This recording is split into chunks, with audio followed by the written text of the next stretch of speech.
Okay, so in this video, I'm going to talk about some of the steps that you need to take for creating interesting pictures, figures for papers and things like that in EMSE. And the way that you do that is a couple things. You're going to be using the batch function. There are other ways to do it, but I've been giving guidance that this is this is sort of the preferred way of doing it, and it's to use the event pipeline. So we'll just go ahead and get started with that. And then we want to sort of load everything that we would from our normal event pipeline to create our condition averages for each individual subject. That's where we're going to want to start with that.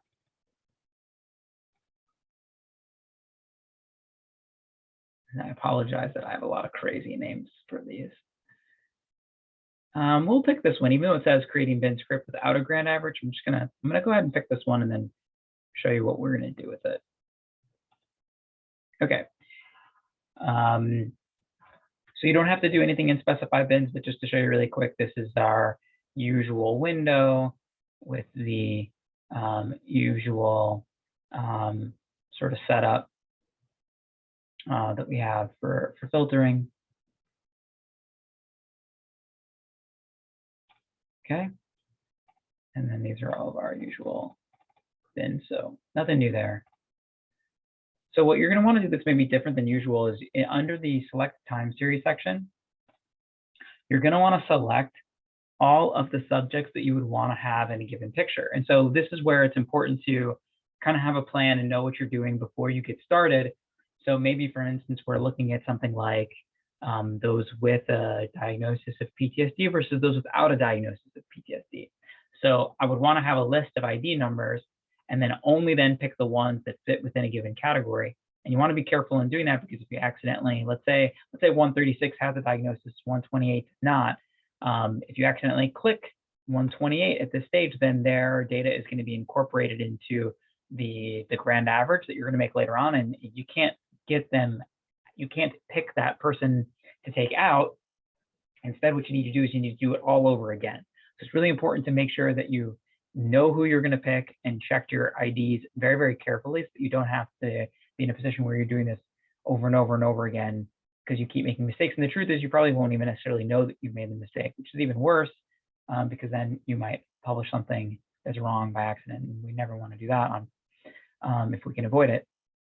So let's say, just for the sake of doing this, I'm just going to pick some people randomly. So we're pretending that 128 doesn't fit in this group. Maybe neither does 125, and neither does 130. So those are people. The other thing to consider here is that it's not just that the ID numbers need to be right. Any other things that you've done to impact which participants you're going to choose for your analysis needs to be thought of here too.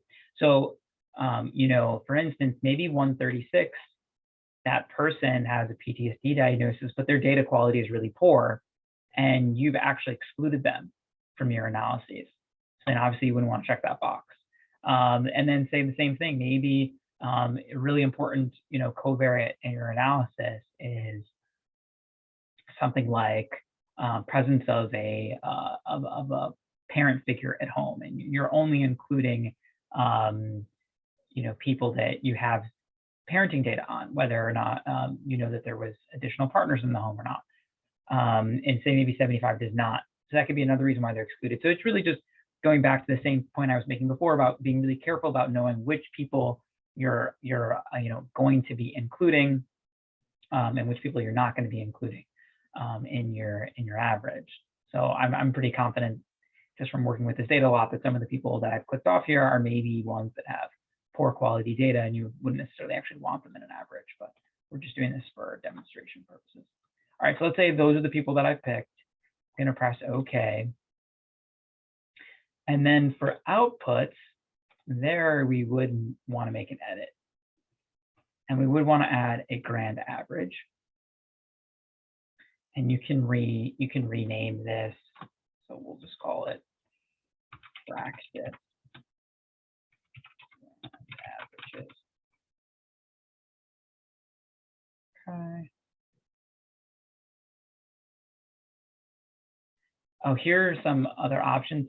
You can weight these averages in different ways. You can weight it evenly across all of the files, or you can weight it based on the number of epochs in each one of the files. That's an interesting option. I don't think people normally do that, but what it would basically do is that if, let's say, you have some people that have really good quality data, you know, they have all 32 trials for the anger condition, let's say hypothetically, and then you have somebody who has bad quality data, or it's not terrible, but it's really not as good, and they only have 12 trials. Well, if you clicked this option, you would then end up weighting the average based off of the number of trials that are accepted, which, you know, you might potentially want to do. I typically haven't done that. I don't think people typically do that. So I try to stay away from doing that and just weight it based off of the person's. That way the image is not sort of, you know, tilted more towards people with favorable data, but it's really a representation of an equal representation of everybody that's going into that average. So I typically go with that method. I feel like it's sounder. All right, so we'll press OK. And now we're going to press execute. And this will take some time because what it needs to do is go back and rebatch everything. So it's recreating these condition files that were already made, which is annoying. I wish there was a way that we could go around that, and maybe there is. But I've been suggested not to try to use the other ways. So I don't, even though there may be some other ways that you could actually do this. This is what I've been told to do by the developers. There it is, making its grand. Now, potentially, we could have had some problems, and we'll find out in a minute. We have some problems. All right, lucky us. It worked out okay. And if you don't see these sort of like, you know, if you don't have 4 per condition, that means something went wrong somewhere and you got some problem solving to do. So fortunately, this worked out just fine. And for instance, we could pull this up. And now what we're looking at is every single channel as an average of those participants.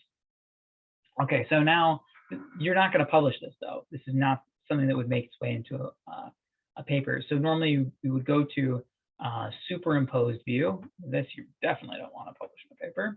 But here we can go to view, display options, and now we can pick which channels to include and exclude.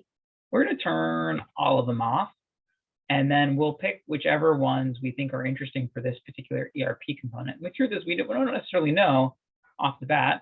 We have a sense because of, you know, we know what we're looking at with this data.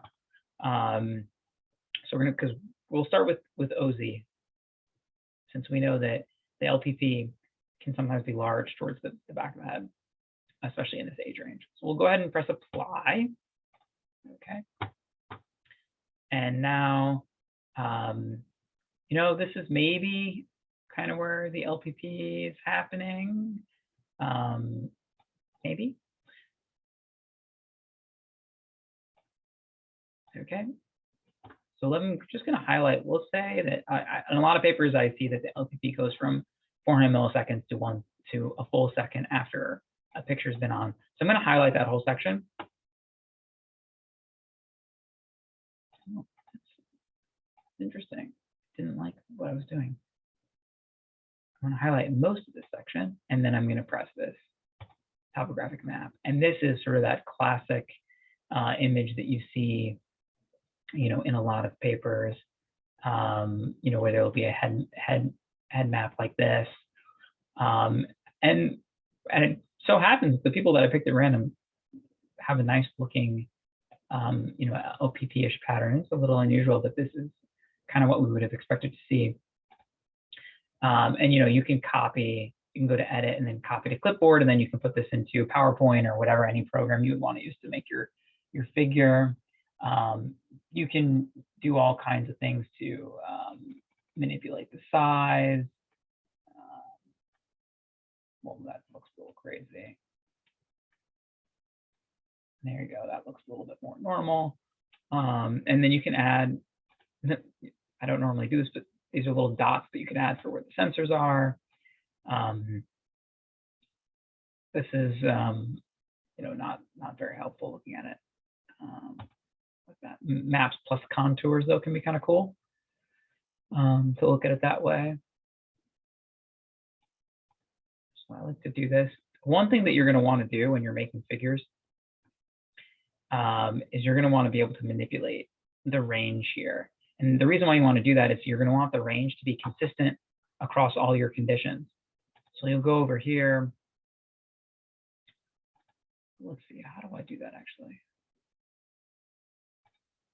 Yeah, there we go. So it's under edit and then options.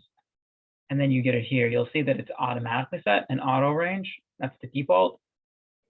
And you might not want that. So it could be that maybe, for instance, the animal condition often has a higher upper limit. So maybe we actually need this to be like 15 instead.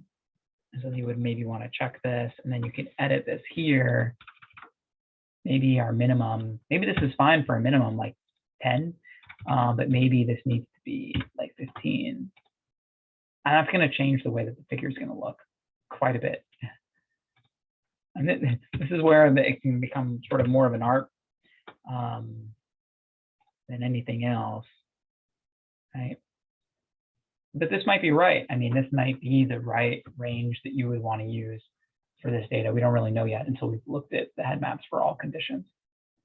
But this is what, this is a reasonable looking one for anger. And then you always want to press apply and then OK for these. And then, so let's say this is the range you're settling on. So then you can go to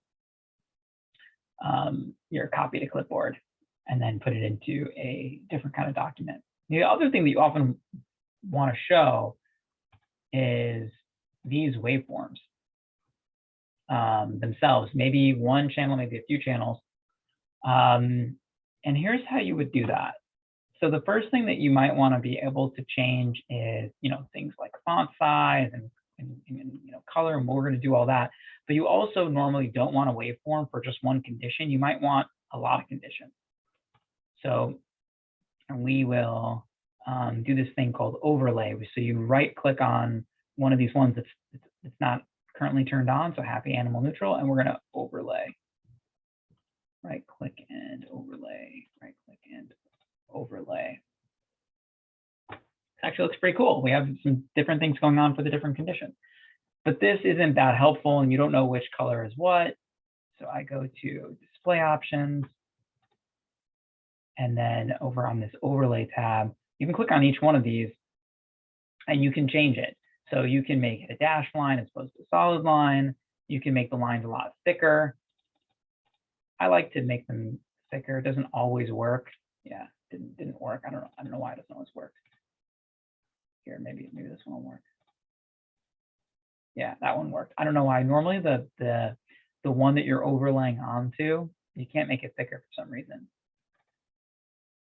I think sometimes this gives the illusion of the data being a little bit cleaner, so I don't always like to do that.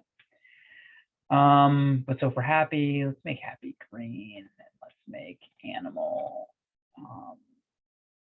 let animal be black, and let's have anger be red. That didn't work. So it doesn't want to change anything with anger. So hold on, I'm going to close out of this for just a second.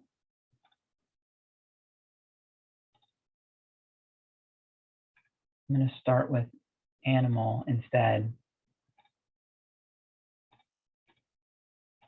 Display options, turning everything off. This is the same steps that I showed before. Right, looks pretty similar to what we did before. Now we're going to overlay everything on.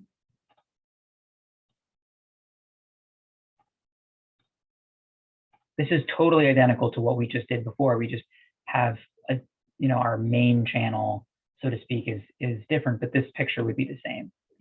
Actually, we can. It doesn't let you overlay more than once, but I assure you it's the same.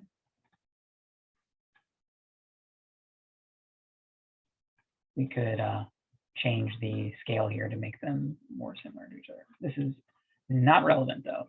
Go ahead and close this. Okay, so now back to where we were before with making it look nicer. So here on the overlay, now we're going to make anger red, and it's going to let us do that. Happy is going to be green. Neutral. We'll have neutral be gray. If you want neutral to be a little thicker, so it's easier to see. We'll do that with all of these, except for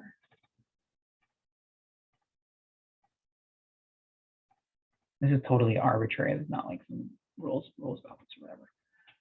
And then under miscellaneous,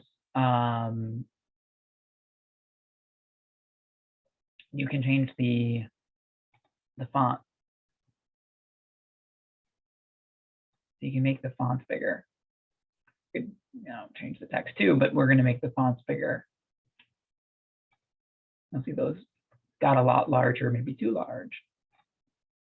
But this is the kind of stuff that like matters for when you make a figure for paper.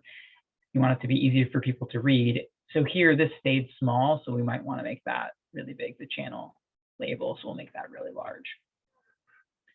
It might look huge, but when you put this into a PowerPoint next to the head maps and everything shrinks, you'll probably be glad that you increase the font size. Yeah, I don't know if there's too much more to say beyond that, but at least for this group, we see kind of a cool LPP pattern going on for these randomly selected participants, that anger gets the largest response, which is what we thought would happen. Not anger, sorry. The animal gets the largest response, which is what we thought would happen in this task, because we tell the kids that the animals are important. And LPP is modulated by significance within the parameters of a task. That makes sense. And then the happy one is the next largest, which is so cool. So maybe we picked a bunch of kids that are, responsive to happy faces, and interestingly, neutral and anger are kind of the same. And we can tell ourselves a story about why that's happening. Maybe the neutral faces look sort of aversive to these young kids, and so they or maybe they can't distinguish the anger points from the neutral. So that's all post hoc explanation. Though we don't really know. But anyways, this is a nice looking figure, and then you can again copy this to a clipboard, and then you've got under edit and copy the clipboard, and then you can put that into your PowerPoint and then make all kinds of nice figures there. All right, so we covered a lot in this one, and so we'll go ahead and stop here.